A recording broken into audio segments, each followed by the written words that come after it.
Hello everyone, I am Papa Alpha Romeo, Hotel Echo Echo Papa Alpha November.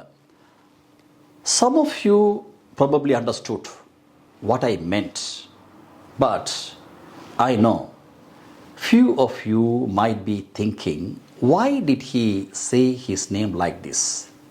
Let me explain. வணக்கம் அன்பு உறவுகளே, நான் இப்போது சொன்ன விடயம் என்னவென்பதை பலரும் புரிந்து கொண்டிருப்பீர்கள். ஒரு சிலருக்கு இது தெரியாமல் இருக்கலாம். ஆனால் எமக்கு தேவையான முக்கியமான விடயங்களில் ஒன்று இது. அதாவது இந்த வாடிக்கையாளர் சேவை மையம், தொலைபேசி நிறுவனங்களின் வாடிக்கையாளர் சேவை மையங்களுக்கு எமக்கு ஏதாவது அது சம்பந்தமான பிரச்சனை வரும்போது அவர்களை தொடர்பு கொள்ள வேண்டிய தேவை ஏற்படுகிறது.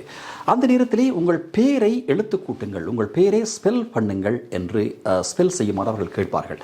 அந்த நேரத்திலே டிடி, நாங்கள் டி தொலைபேசியிலே நாங்கள் அவர்களோடு உரையாடும் போது டியை சொன்னால் அவர்களுக்கு அது டி என்று கேட்கும், பி என்று உச்சரித்தால் அது பி என்று கேட்கலாம். அதற்காக அதை தவிர்ப்பதற்காக அந்த நேரத்து உரையாடலில் பயன்படுத்துவதற்கு ஒரு ஆல்ஃபபெட், அதாவது நேட்டோ ஃபெனட்டிக் ஆல்ஃபபெட் என்று ஒரு ஆல்ஃபபெட் இருக்கிறது. நாம் இப்போது அதை பற்றி சிறிது பேசவிருக்கிறோம். இந்த நேட்டோ ஆல்ஃபபெட் மூலமாகத்தான் நான் எனது பெயரை குறிப்பிட்டேன். பப்பா, எனது பெயர் பார்த்திபன். பப்பா, பி என்ற எழுத்துக்கு பப்பா, ஏ அடுத்து வருகின்ற ஏ என்ற எழுத்துக்கு ஆல்ஃபா, அடுத்து ஆர் என்ற எழுத்துக்கு ரோமியோ, அடுத்து டி டேங்கோ. இப்படி இந்த நேட்டோ ஃபெனட்டிக் ஆல்ஃபபெட் பற்றி நாங்கள் இன்னும் ஒரு வகுப்பில் விரிவாக பார்க்கலாம். இன்று நாங்கள் கடந்த வகுப்பின் தொடர்ச்சியாக ஒரு சில விடயங்களை பார்க்கலாம். அவை என்னவென்றால், இந்த வாக்கியத்தை பாருங்கள், John is honest.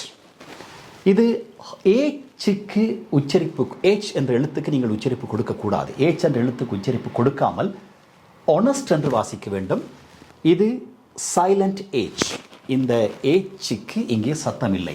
John is honest என்றால், அதாவது ஜான் ஒரு நேர்மையான மனிதர் என்று நாங்கள் ஜானை வர்ணிக்கின்றோம். John is honest. அதாவது ஜோன் எப்படிப்பட்டவர் என்று இந்த ஆனஸ்ட் என்ற சொல் எங்களுக்கு ஜோனை பற்றி விவரிக்கிறது, இல்லை ஜோனை பற்றி ஏதாவது சொல்கிறது. ஆகவே இப்படி ஒரு பெயர் சொல்லை பற்றி அல்லது ஒரு பிரதி பெயர் சொல்லை பற்றி வர்ணிக்கும் சொல், அதை பற்றி ஏதாவது சொல்லும் சொல் adjective. அடுத்ததாக இந்த ஃபாஸ்ட், அதாவது ஜோன் ran fast. ஜோன் எப்படி ஓடினான்? வேகமாக ஓடினான். ஒரு வினை சொல்லை பற்றிய தகவலை தருகின்ற சொல் adverb எனப்படும். அதாவது இன்று இது ஒரு சிறிய அடுத்த கட்ட அறிமுகம், அதாவது ஒரு சோதனை வகுப்பாக அமைகிறது. தொடர்ச்சியாக இந்த சோதனை வகுப்புகள் மூலமாக உங்களுக்கு ஒரு அறிமுகத்தை தந்த பிறகு முழுமையான பாடத்திட்டம் உங்களுக்கு கற்பிக்கப்படும் கட்டம் கட்டமாக. அடுத்து பாருங்கள், இங்கே ஒரு வாக்கியம் இருக்கிறது. If I had seen him I would have talk to him. இது அதாவது அட்வான்ஸ்ட் என்ற ஆங்கில கற்றல் நிலையிலே நீங்கள் if I had seen him I would have talk to him.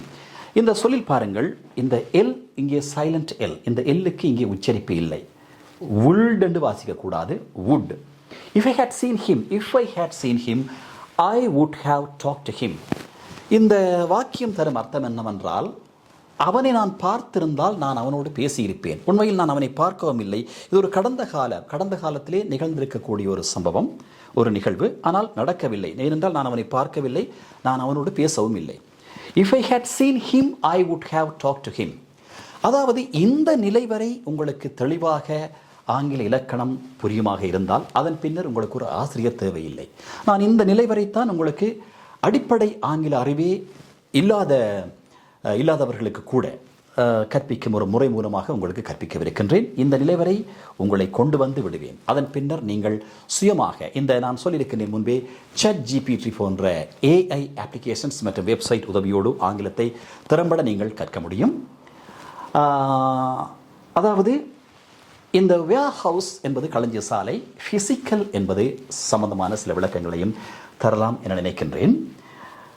அத்துடன் ஆக்ஷன் வேர்ப், நான் ஆக்ஷன் வேர்ப். அதாவது பாருங்கள், கம், இந்த கம் என்றால் வா, ஒருவர் வருவதற்கு உடல் ரீதியான ஃபிசிக்கல் ஆக்டிவிட்டீஸ் அவர் மேற்கொள்ள வேண்டும். ஃபிசிக்கல் செயற்பாடுகள் என்றால் நாங்கள் அசைதல் போன்ற செயற்பாடுகள் ஃபிசிக்கலான செயற்பாடுகள் என்று சொல்லலாம். இந்த ஃபிசிக்கல் என்ற சொல்லை பாருங்கள். பிஹெச்சில் ஆரம்பிக்கும் எந்த சொல்லும் பிஹெச் இணைந்து அந்த சொல்லுக்கு எஃப் என்ற ஒலியை தரும். ஃபிசிக்கல் என்று உச்சரிக்க வேண்டும். ஆக்ஷன் வேர்ப் என்றால் நாங்கள் ஃபிசிக்கலாக செயற்படுகின்ற வினைச்சொற்கள். திங்க் என்பதை பாருங்கள். நாங்கள் திங்க் பண்ணும்போது உடலசைவில் எதுவும் இருக்காது. இப்படியான வினைச்சொற்கள் நான் ஆக்ஷன் வேர்ப்ஸ் எனப்படும். ஆக்ஷன் வேர்ப், நான் ஆக்ஷன் வேர்ப். சரி, இந்த ஸ்லீப் ஒரு ஆக்ஷன் வேர்பா நான் ஆக்ஷன் வேர்பா என நீங்கள் யோசித்து அதற்கான பதிலை தாருங்கள். அடுத்து இந்த ஃபிசிக்கல் ஸ்டோர் என்று சொல்வோம். அதாவது இந்த ஆன்லைனிலே இணையத்திலே நாங்கள் பொருட்கள் வாங்கும் கடைகள், அவர்களுக்கு ஒரு வேர் ஹவுஸ் இருக்கலாம், ஆனால் அவை ஃபிசிக்கல் ஸ்டோரை கொண்டிருப்பதில்லை. அவர்களுடைய கடை, அதாவது அவர்கள் தொட்டு உணர்ந்து கட்டிடங்களுடன் கூடிய கடை என்று அவற்றுக்கு இல்லாததால் அவர்கள் ஃபிசிக்கல் ஸ்டோரை கொண்டிராத நிறுவனங்கள் என்று சொல்லலாம். அவற்றிற்கு வேர் ஹவுஸ் இருக்கலாம், அவர்களுடைய களஞ்சிய சாலை இருக்கலாம், ஆனால் அவர்களுக்கு ஃபிசிக்கல் ஸ்டோர் இல்லை. நீங்கள் சில விளம்பரங்களில் கூட சொல்லியிருப்பார்கள், எமக்கு ஃபிசிக்கல் ஸ்டோர் இல்லை, ஆன்லைன் ஸ்டோர் தான் இருக்கிறது. அப்படி என்றால் அவர்களுக்கு அவர்களது நிறுவனத்தின் பேர் பலகை தாங்கிய ஒரு கட்டிடம் இருக்கும் கடை இல்லை என்பதே பொருள். இந்த நேட்டோ ஃபெனட்டிக் ஆல்பபெட் பற்றியும் நாங்கள் விரிவாக பார்க்கலாம். இன்றைய இந்த சிறிய குறுகிய வகுப்பு இத்துடன் நிறைவுக்கு வருகிறது. மீண்டும் ஒரு வகுப்பில் உங்களை சந்திக்கிறேன். அதுவரைக்கும் அன்பு வணக்கம்.